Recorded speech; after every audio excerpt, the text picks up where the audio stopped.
Mr. Speaker, it is with great pride and a heavy heart that I speak today of a young Marine from my district in Texas who gave his life while fighting the terrorists in Afghanistan. Marine Sergeant Brandon Burrow was killed on Sunday, June the 6th during combat operations in Kabul.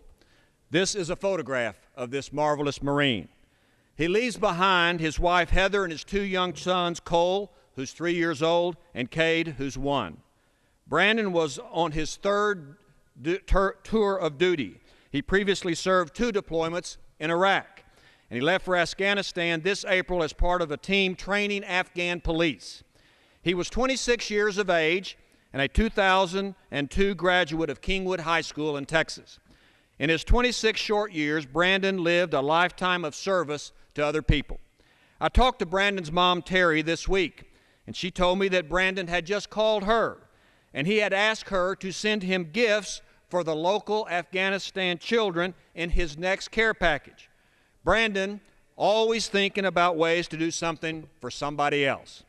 I've been to Afghanistan, and let me tell you something, Mr. Speaker.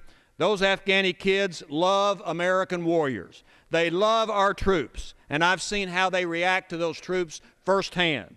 Marines like Brandon are the reason why. They are the best ambassadors for liberty and freedom that there are in the world. Because, you see, Americans never go to conquer.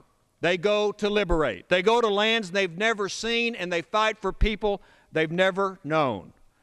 Brandon's mom and dad, Terry and Brian Burry, now live in Dallas, Texas with his 2 brothers. I met Brandon 2 years ago at a 4th of July celebration in Kingwood. He stood 6'6", and he was all Marine.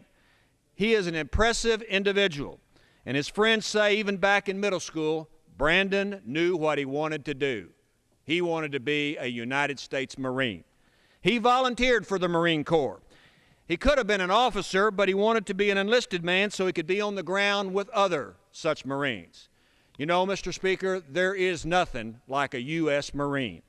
They go into the desert of the gun and the valley of the sun. They go wherever others fear to tread, and the timid are not found. These young warriors make great sacrifices today in the heat and dust and the deserts and the rough, rugged mountains of Afghanistan. They track down those terrorists wherever they try to hide. There have been 10 Texas warriors killed this year in Afghanistan, 4 from the Houston area. In our congressional district in Texas, there have been a total of 29 warriors killed in Afghanistan and Iraq. It has been said that wars may be fought by weapons, but they are won by warriors. Brandon Burry was an American warrior. He was a hero in the tradition of our great men and women who defend the flag and liberty. It is Americans' warriors who pay the price for our freedom.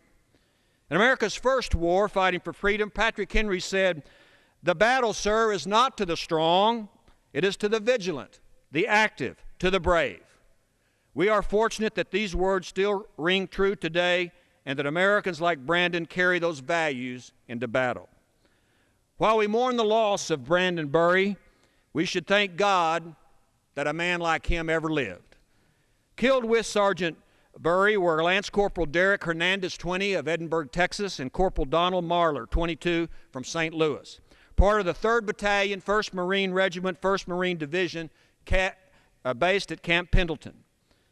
These proud young warriors were killed on the 66th anniversary of the D-Day invasion of Europe.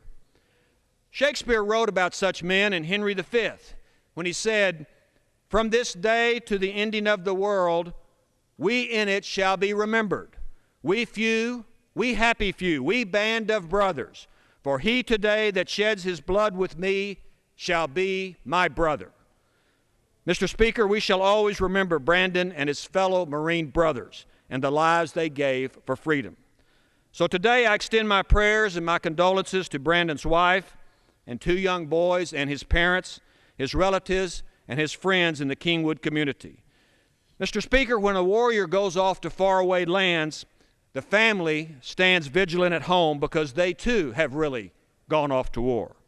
Brandon was a Marine. He was the poster boy for what is best about America. Where does America get such amazing breed, this rare breed like Brandon Burry? Mr. Speaker, there is nothing quite like a Marine.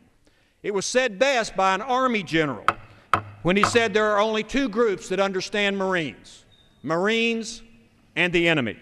So Semper Fi, Brandon Burry, Semper Fi.